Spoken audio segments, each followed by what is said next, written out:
everyone, this is Tamara Martins and this is V with T, vlogging with Tamara, and I'm here with a very special guest. So on today's episode, we have something very, very interesting to tell all of you out there. Actually, before I came here, I was telling Yvonne, my special guest today, that we are going to talk about the joys of motherhood. But when I came over and as I was setting up, as you guys are aware, I am the creator, I'm the producer, I'm the editor, I'm the everything of this show and everything. And we also have a special guest today, baby Yvonne. What's her name? Yemikani is on set with us, so you guys have to bear. We are mothers. These are the issues we are going to talk about. So she's on set with us today. You know, we can't help that. So bear with us. So today we are talking about, well, children are a blessing. The Bible says children are a blessing from the Lord. Amen. But there's that part we women rarely talk about, and this is what I'm here to talk about with Yvonne. You know, like I said, real issues that we all can relate with. Ladies, let's be real. Let's be real. This is V with T. So let's welcome Yvonne to today's show. Say hi to our viewers. Hello everyone. Good morning, good afternoon. Yeah, wherever you may be watching us from. Maybe watching us from, yes. And like I always say on this show, the opinions and everything that is being said on this show, they are entirely ours. Entirely ours. They are based from our experiences. They are based on things we've gone through. So we are not quoting anybody. Nobody is being quoted here. You know. So just take it from us. Yes, please. Take it as you hear it. Let's just get straight into it. Like I said, Yvonne has introduced herself. She has said hi. So let's just get into it. You know, I've been married now for 10 years. Yvonne, just give us a little bit of background, history. Tell us about yourself. What do you do? Okay, Yvonne, I'm a mother of 2.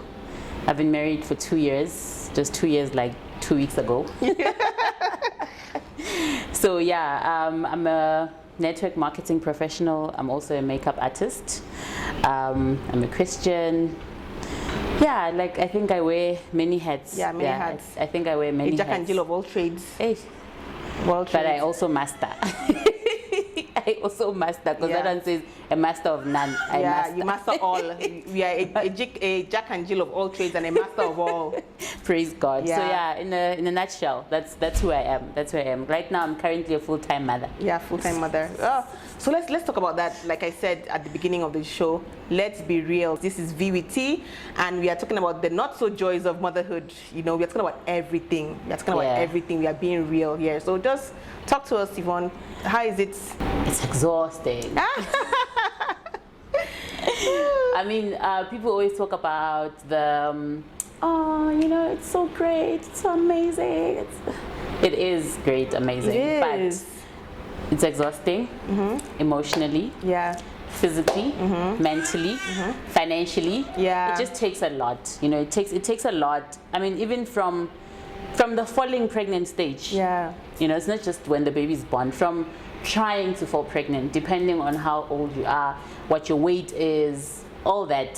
From just trying to fall pregnant, finally you're pregnant. Now you must carry the pregnancy, and then you discover this, you discover that. You must do. It's just a lot. You put on weight. Your feet swell up. I'm one of those. My feet swell up from like 3 months onwards. Yeah. My feet are swelling.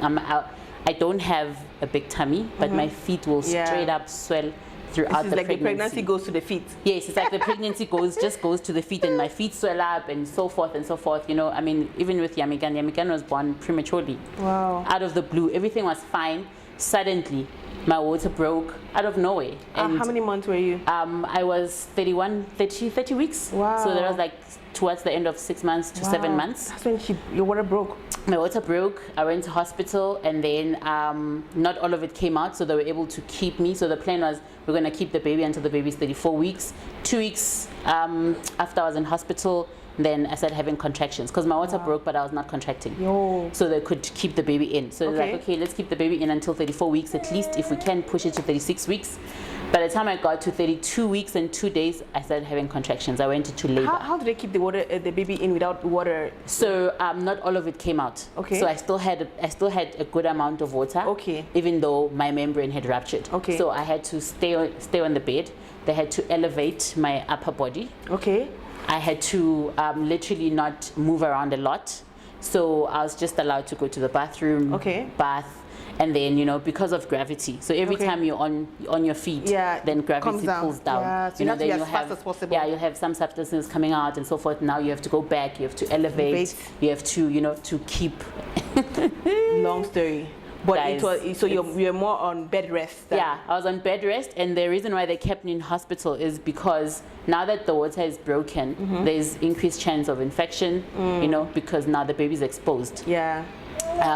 There's that, and also they don't trust that you'll be on bed rest in your house. Exactly. And chances of you being on bed rest in your house are very slim. Very slim. Because you have cooking, you have to get some things done. You have to just get things done. And also now you're thinking, and we hadn't bought anything by then. The baby didn't have anything. So maybe I would have even gone to the mall. So they were like, we're gonna keep you here. Okay. So I stayed there. Finally went into labor. Then the heart rate was going up, going down, going this. Then I was rushed into theater, and she was born. Then from there, she was in the NICU. I was not allowed to carry her or even touch her for like at least 2 weeks after she was born. Wow. She had all these drips and everything, and you know, it was just not a nice sight, you know. Yeah. Then after that, she was in hospital for a month. We thank God she came out. And yeah, here she is today. Here she is. Cute baby. Hi. How are you? Say hello to our viewers. Say hello. Say hello. But very busy baby. Very this busy, one. very active. Very active, Very active. very demanding. Yeah. But yeah, I mean, from there, emotionally, it's a lot. Tamara, it's a lot emotionally because, and you don't even have the time to process everything because guess what? You are discharged. You're leaving your baby in hospital. You must pump because the baby needs milk. Back home, back in the hospital. Yeah. The baby needs milk. Tomorrow you must get up and you must go to the hospital because the baby needs to hear your voice. Because the more they hear your voice, because you're the closest familiar thing to them. You know, they need to hear your voice. They need to, even if you're not allowed to touch, but just, you know, just touch a bit. They also said that the baby can smell you. So those things encourage their growth. They encourage, you know, them to just fight and just be strong. So at the same time, when do you process your feelings? Every 3 hours around the clock, I used to pump. And it becomes even more difficult because, you know, after you have a baby, because it's all emotional, it's all hormonal, the closer you are to the baby, the more milk your breasts make. The further you are, the less milk the body makes. And because I had a baby before time, my body was not ready to even make the milk because it was way early. So now I have to do all these things. I need to manipulate, I need to do this, I need to do, you know, I can't even do skin to skin with the baby. It was drama. It was drama. Because we ladies, you know, when you see a lady, you know, beautiful wedding pictures, just got married, and now, okay, trying for a baby, and now we now have the baby. Everybody sees the pictures we post online. Everything looks so beautiful, so joyous and everything. But now here we are hearing the backstory. Yeah, you know, it was so sad. Like, I couldn't even, when the baby was born, I couldn't even tell people because when you tell people, want next a thing picture, they want to visit, they want a picture, they want something. a picture, right? And you're looking at this picture that you can't send to anyone. Because it's like, okay, how do I send this? You know, I in the process, I kind of lost friends, if I can put it like that. People who didn't understand that, why don't you tell us? Is it because you don't trust us? Is it because you think we're outsiders? And I'm like, I'm going through so much that unfortunately I didn't even think about you, and not in a bad way, but because I'm going through so much. And by the time I realize what's going on, the day is over. And then it's the next day, I must do this, I must do that, and then it's the next day, you know. And you know what, it's a lot, you know. And also just balancing the marriage itself, because also you can imagine what the husband goes through, because he has to be strong, which means he's also not processing his own feelings, because he's thinking about you, he's thinking about the baby, he's thinking about the bills. Sorry, he's thinking about the bills, you know. There's just a lot. And even when the baby's here, the fact that you are at home the whole day, look at what's going on now, right? I have to deal with this. I have to think about, okay, does she want milk? Does she want me to shush her? What's going on? And then you're tired. Your husband comes back home. He wants a meal. You should have hot meal. He wants a loving wife. He wants a loving wife. He wants his own attention. You must be caring. You know, and then he wants sex. And then you're exhausted. Like, you don't even want. Yeah. Like, you're not there. You're not interested. And it's got nothing to do with love, hey? you're just tired.